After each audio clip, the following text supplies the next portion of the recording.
Welcome to MooMooMath. Today we're going to look at equation conversion between rectangular and polar. So we're going to start with the easier of the two. We're going to take a rectangular equation and convert it to a polar equation. So the standard form of a polar equation should be simplified to r equals, just like with a rectangular conversion. We usually have y equals. So with a polar, it's r equal. Now the second thing you're going to do is simplify the other side. So you're going to use trig functions and other things we've learned this semester to simplify the other side of it. We're also going to use the fact that x is equal to r cosine theta and y is equal to r sine theta for our substitutions. So we're going to start with this quadratic, y equals x squared. We know that this is a parabola. That's just the main parabola that we've learned, the parent graph. And we're going to substitute r sine theta for y. So I'm going to plug in r sine theta. I'm also going to substitute for x r cosine theta, but we have to square it because it is a quadratic. So let's square this right side. So we get r squared is equal to cosine theta squared, and that's equal to r sine theta. Now I have an r on both sides, and r is actually just a constant. So I'm going to divide both sides by r, and that's going to leave me with sine theta is equal to r cosine squared theta. Now, I need to get the r by itself, so let's divide both sides by cosine theta. And then we're just going to simplify some trig functions. Okay, and so I'm left with the constant r equals, and I've got a sine theta over a cosine theta, all times 1 over cosine. Now we can simplify both of these trig functions. We know that sine over cosine, that's a tangent theta. And we know 1 over cosine is secant theta. So that's the equation in polar form. So a quadratic in polar is going to be r equals tangent theta secant theta. Now let's try one that we're converting the other way. We're going to start with a polar and we're going to convert it back to a rectangular. So we're going to use these formulas over here because we have r's and we're going to have thetas. So this one's just simply r equals 2, and we need r squared. So we're just going to square both sides. So we're going to end up with r squared equals 4. Now I can substitute for r squared, x squared, and y squared. So r squared becomes x squared plus y squared, all equals 4. Well, that's all we have to do. We finished. And we can hopefully recognize that, hey, that's a circle. The center of the circle is 0, 0, and the radius would be 2. So starting with the equation r equals 2, in polar, that's a circle. In rectangular, that's a circle. It's the same graph, just with one written in rectangular and one written in polar form. So let's try another one. We're going to convert from polar to rectangular, but this time we only have a theta. So we have theta is equal to pi thirds. We need tangent theta. So what we're going to do is we're going to take the tangent of both sides.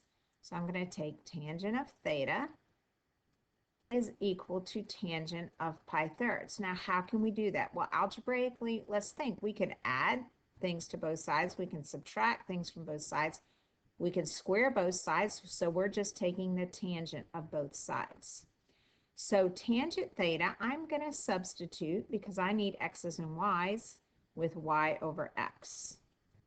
And I can evaluate tangent of pi thirds. That's just root 3.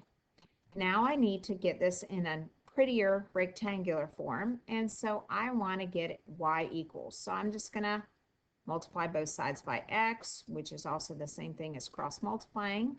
So I'm going to get y equals x times root 3. And there is my rectangular form. And what do we recognize that as? That's the equation of a line. The slope of the line is the square root of 3, but hopefully you recognize that just as, it's usually written in front, but root 3x, that's just the slope. And so that means this theta is equal to pi thirds. That is just also the equation of a line. Okay, so now let's look at one that's a little bit trickier. This is in polar. We have r is equal to 2 secant theta. Now, this does not look like anything you should recognize at this point. So let's look at what we have. We have r is equal to x squared plus y squared, but we don't have an r squared. And I could square both sides, but that's going to give me a secant squared. So I'm going to try something different this time. And honestly, this is just kind of intuitive. You just have to kind of practice these things. Okay, I am going to take secant, and I can rewrite it in terms of cosine because I want to somehow relate this to one of my equations. So I'm going to write this as r is equal to 2 over cosine theta. Now, I'm just going to simply do a cross product. So 2 is equal to r cosine theta, and hopefully you see the substitution at this point. What do we know r cosine theta is equal to? X. So we have 2 is equal to x, so x is 2. What kind of equation is that? Well, that's just a vertical line at positive 2. So there's our rectangular graph of this equation. So if we have r is equal to a 2 times some constant, or 2 times a secant, we know that's going to be a vertical line. So let's try a second conversion, one of these that's a little bit trickier. I'm going to start by looking at my r. My r is equal to 4 over 1 plus sine theta. Now, I know I can replace, I can replace this with or put r over 1, and then I can do a cross product. So I'm going to get r times 1 plus sine theta is equal to 4. Now, if I distribute this r in, I'm going to get r plus r sine theta is equal to 4. Now, I can now replace this r sine theta with a y value. But I can't replace r squared because I only have an r. So I have r plus y is equal to 4. We know that r squared, though, is equal to x squared plus y squared. So if I can isolate this r, I can square both sides.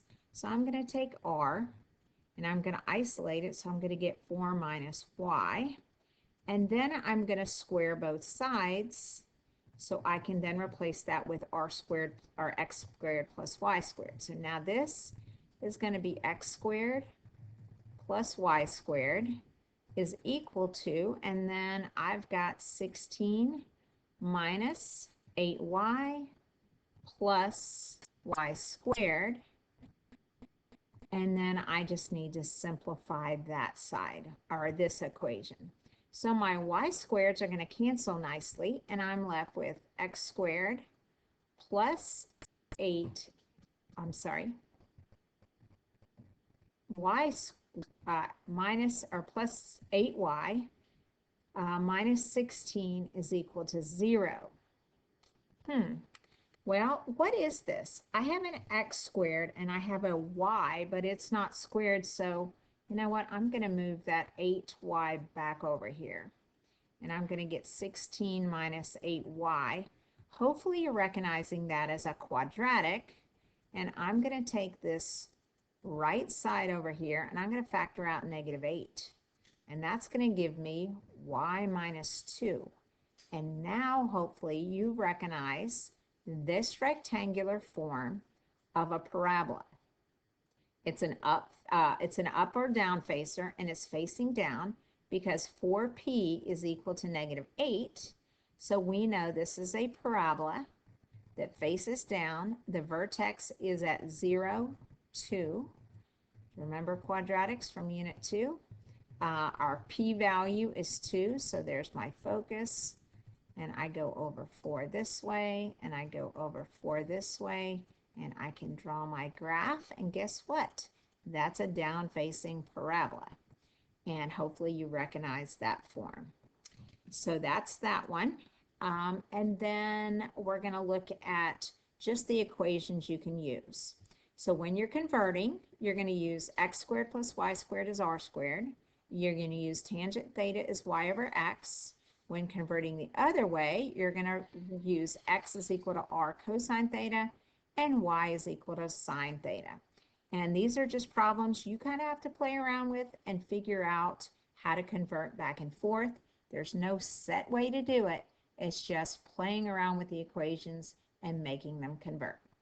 So good luck.